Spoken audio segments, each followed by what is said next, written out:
Il quartiere agrigentino di San Gregorio attende una risposta da parte delle autorità competenti e non sulla vicenda che riguarda la farmacia di via Cavaleri Magazzeni, chiusa dall'oggi al domani senza un apparente motivo, lasciando la zona sprovvista di un servizio che la gente aveva reclamato ed ottenuto.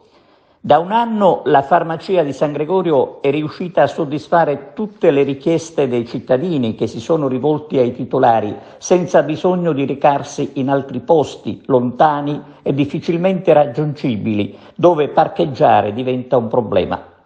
Ricordiamo che sulla vicenda c'è una lettera aperta del parroco Don Nino Gullì, con la quale la Chiesa si fa portavoce della preoccupazione dei residenti per la chiusura inaspettata ed improvvisa della farmacia.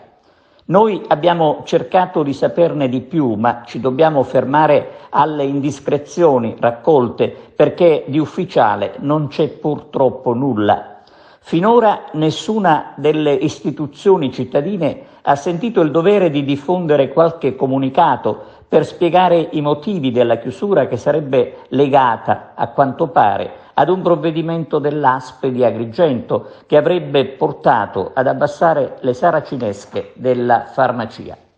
Ribadiamo che si tratta però di una indiscrezione che comunque accresce la rabbia dei residenti perché qualsiasi provvedimento sia intervenuto lo si è fatto a distanza di un anno, quando già tutti avevano tirato un sospiro di sollievo per una conquista che si è voluta cancellare con un semplice colpo di spugna, senza immaginare le reazioni.